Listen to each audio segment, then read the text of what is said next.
This here is Boom Studios' Mighty Morphin Power Rangers comic issue number 44. Picking up immediately from the end of the last issue, we see Dane is downed the Thunder Megazord. There's nothing the Rangers can do, as they've got no power. As Dane is about to rip the Rangers out from the Thunder Megazord, new Zords appear on the scene, and these Zords are unlike any Zord we've seen before.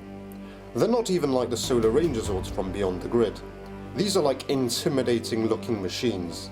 The Zords are on the good guy's side as they start attacking Dane. The Rangers have never seen these Zords before and assume Zordon called for help.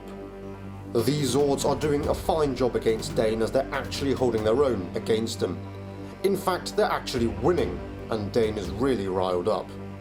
The giant battle comes to an end as the Red Zord knocks Dane down, forcing him to shrink back down to his normal size. Dane is so desperate he tries to contact Zedd to have him send putties down to his location immediately. But then we see the Omega Rangers appear, telling Dane to surrender. It was pretty obvious those Zords were the Omega Rangers, wasn't it? Design-wise then, I can't really figure them out, and neither can the Mighty Morphin Power Rangers, as they ask each other what the Zords are modelled after. They ask if they should assist the Omega Rangers, but they know they don't need any help as they can see the Omega Rangers defeat Dane. With Dane down, Jason calls on C to prepare a containment canister. That's when the Mighty Morphin team approach the Omega Rangers. Rocky asks who they are and where they come from. All 4 Omega Rangers are silent, despite the fact that Jason, Zack and Trini know the Mighty Morphin Power Rangers. Suddenly, the Omega Rangers are teleported away. Back at the command center, Zordon explains to the Rangers that they just met the Omega Rangers. We learn that the Omega Rangers' legacy has been around for a while, as they're an ancient faction that operates in the most dangerous and remote areas of space. But their ranks have been dormant for centuries, according to legend. This actually is a good in-universe explanation as to why we've never seen or heard of the Omega Rangers in the TV show. They operate far away and they've been inactive for centuries. But we all know that in reality, the Omega Rangers were made for the comic. By this stage, Tommy reawakens after getting defeated previously by Dane. He says he's glad the Omega Rangers are on their side and he apologizes to his team, basically for not being with the Rangers in the previous battle just before the Omega Rangers showed up. Next, we're at Zedd's palace on the moon where we see Finster, Squat and Babu hiding in the shadows. They're afraid of what Zedd will do to them after Dane was defeated. Essentially, they're afraid Zedd will throw a hissy fit and kill whoever enters his chambers.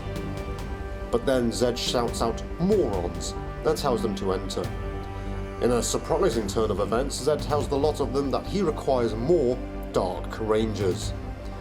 Quick recap, he said a few issues ago that the Dark Rangers were useless, but now he wants more of them. That was a fairly quick U-turn. Even though the green crystal was destroyed in the TV show, Zedd tells his minions to find a way to repair the crystal. Well, looks like more Dark Rangers are on the way then. I'm just hoping they don't look like the first bunch. Back to the Omega Rangers, and there's tension in the air following their encounter with the Mighty Morphin team. Jason had faith in Tommy that he and the others would be fine. But from what Jason, Zack and Trini saw, they're evidently not fine, as Dane beat them easily. This prompts Jason to pick it up with the emissary. He tells him that the Mighty Morphin Power Rangers could have died in the battle against Dane, and while Jason, Zack and Trini are on their current mission in the remote regions of space, Angel Grove is in ruins again. The emissary tells Jason that he's surprised he's not asking to stay and protect them. Jason instead says he's asking for permission to do something far more dangerous. From the looks of Jason's eyes, it's pretty serious. Almost evil. Since the Omega Rangers showed up in Angel Grove, people are talking about them. By people, I mean Ranger Station, as they interview people at the youth centre. Reception towards them is mixed, as they think more Rangers mean more damage, whereas Ernie thinks it's fine if they're trying to do good in these rough times. Tommy casually asks the Rangers if they want to do some training. But tension's running high in the group as Aisha is angry that Tommy is ignoring what happened. The fact that Dane almost killed Tommy, and it took another group of Power Rangers to save the day. Kimberly talks back and says everyone's fine, so it worked out. So there's definitely a rift between the two factions, the original Rangers and the new ones. And as we've seen in the previous issues, Tommy doesn't have a clue on how to unite them, and just listens. Terrible leadership. Returning to the moon, the green crystal has been put back together. Would have been great to know how they recovered all the pieces of the crystal so easily from the TV show.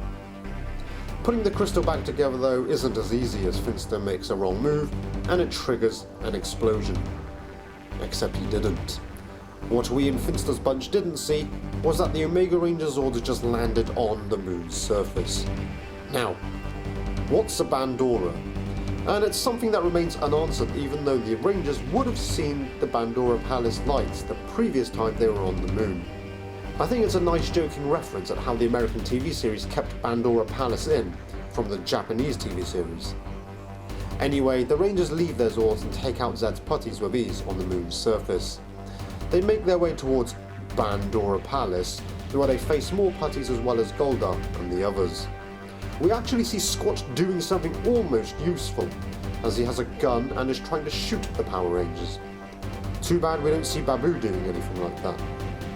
Trini, Zack and Kia hold the defense off, leaving Jason to enter Zedd's chamber alone, reminiscent of the start of Go-Go Power Rangers. Once inside, Zedd sends his putties after Jason, but he cuts them all down with ease once again. The issue ends with Lord Zedd taking on Jason one-on-one. At the end of the previous issue, I said I was looking forward to finding out what happened to the Mighty Morphin team. At the beginning of this issue, the Omega Rangers showed up almost immediately and saved the day. Whilst I liked how the Omega Rangers stepped in because they're the stronger team, I kind of felt like it wasn't worth the wait to find out that the Mighty Morphin team were basically defeated at the end of the last issue and had no response to Dane's attack. The Omega Ranger Zords are kind of cool in that I've never seen anything like them before, but similar to the Solar Ranger Zords, I don't really like the designs because they're too machine-like. Are we still going to see the Dark Rangers anytime soon? That was certainly the plan, but the Rangers shattered the crystal once again, so will Zedd resume with that plan or not? Finally, it's clear which is the better team. It's the Omega Rangers. They're so much more powerful than the Mighty Morphin Power Rangers, as they defeated Dane easily, and that's why I want to see more of them.